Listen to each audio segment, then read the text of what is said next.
Nurses and hospital workers share the strangest and most paranormal cases you've encountered at work. I've been working as a night caregiver in a nursing home for 4 years. We had a patient in the palliative care unit who couldn't sleep due to vivid hallucinations. She claimed that shamans were standing in her room waiting for her to die. I didn't take it seriously until the patient across the hall, who rarely spoke, started seeing them in her room. Creepy, gives me chills.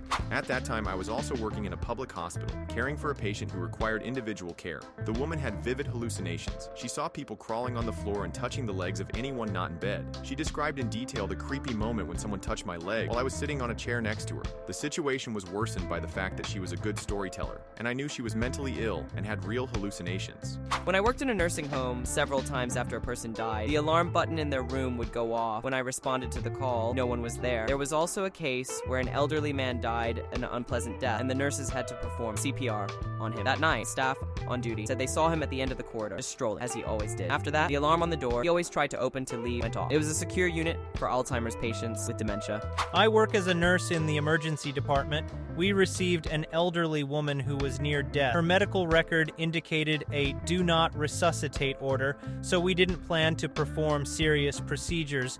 She had no relatives to contact. The hospital was overcrowded, and we had to leave her overnight in our department. She was in very poor condition and near death. The woman barely responded to what was happening, was pale, cold, her breathing was intermittent, and her pulse was fluctuating. We dimmed the lights and monitored her, waiting for the moment she would die. About an hour later, she got up, put on her clothes, and stood at the room door. We were shocked. One of the nurses went to check on her, and the woman said she was hungry. We brought her a table, a bedside cabinet, and a tray of food. She sat down, ate all the food, and chatted a bit with the staff. About an hour later, she told the nurse she was tired and wanted to lie back down. We helped her back to bed, and 30 minutes later, she died. It's not exactly a paranormal phenomenon, but in 22 years of working in emergency departments, it's the strangest thing I've seen.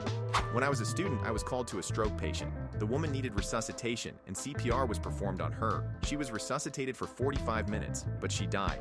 The staff tidied her up and called the family to say goodbye. By the time the relatives left, she had been dead for an hour, and she had no pulse. Blood had pooled in her brain, she was pale, and she began to emit an unpleasant odor, but suddenly she rose and sat up, calling her family back. The nurses hurried to connect her to monitors and equipment. In the end, she felt better, was able to say goodbye to her relatives, and then died a second time. I worked in a skilled nursing facility, usually in the Alzheimer's unit. One night in the laundry room, I was sorting a cart of linens and suddenly heard someone shuffling behind me. Then I felt a hand on my shoulder. I turned around, but no one was there, and the door was closed. One of the patients complained that a man came into her room at night. She had Alzheimer's, so I didn't pay much attention to it. To calm her, I said I would check on her throughout the night. She complained about this man every night for 2 weeks. Eventually, I asked her to describe him. She said he was very handsome and wore a black suit. "Oh, he's right behind you, dear." I was scared to death, but of course no one was behind me.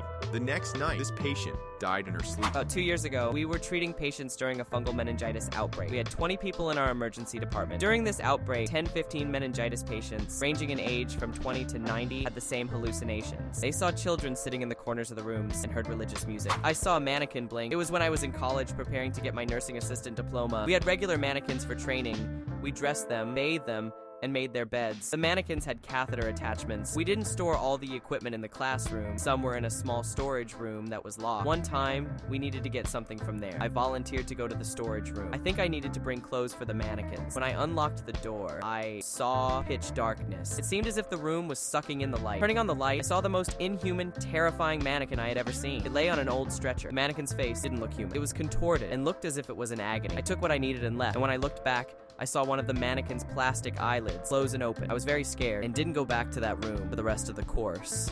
I'm a nurse working in a long-term care unit, and many patients in palliative care claim to see small dogs or children eating ice cream before they die. It varies from facility to facility. In one of the facilities where I work, about 6 to 7 patients claim to see a little girl eating ice cream. After that, they died the same night. I wish I could find that little brat. She causes me so much paperwork. I work in the intensive care and cardiovascular surgery unit. Many people with severe physical and mental disorders pass through our unit. We had several consecutive nights when complaints came from every corner room about a cat walking around and hissing at patients. The complaints were so similar that we spent half an hour searching for the cat, then called security and administration. The cat was never found. 2 of the 4 patients who mentioned the cat needed resuscitation the next night. During my shift, a well-known and loved patient passed away. In the evening, during the shift change, I mentioned that she had died. The door to her room, which I had closed, opened and closed at the moment I said it. I'm sure she was saying goodbye to us. Later that month, we nurses started talking about this patient. A card pinned to the bulletin board fell when we started talking about her. I picked it up and saw it was a card from the patient's family, expressing gratitude for taking care of their mum. I found it very sweet.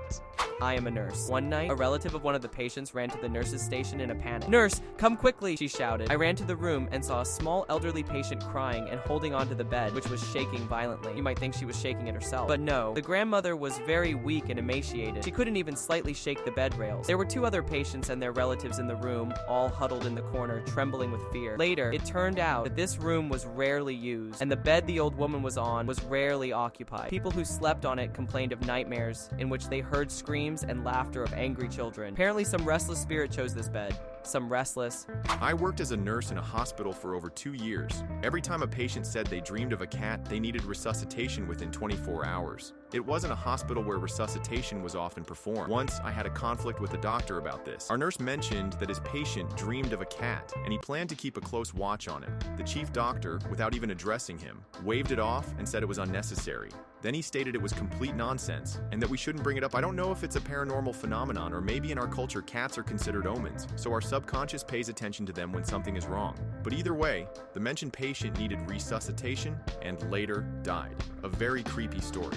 In my city, there are 2 old hospitals. One of them stopped being open 24/7, and grim stories began to circulate about it. No one dares to clean the old intensive care unit alone because the lights keep turning on and the equipment signals go off. On other floors, people have noticed a boy with a sword, a lady in a white dress, and so on. Once, my colleague was cleaning an entire floor alone. It's a usual situation, and he quickly moved between rooms. The cleaning solution he used dries in a few minutes. When he returned to a freshly wiped bed, he saw distinct handprints on it. I did my clinical practice in an Alzheimer's care unit. I was helping feed a patient. This woman didn't move or speak. It seemed she was in a coma. I would take her to the dining room, and it was hard to get her to eat normal food, only a little special ice cream. For several days, she didn't move and didn't react to me. Once I was feeding her and practically talking to myself, but after 10 minutes, she slowly turned her head and said, "Oh, hello." Then she turned her head back and continued staring blankly into space. It was a very creepy moment.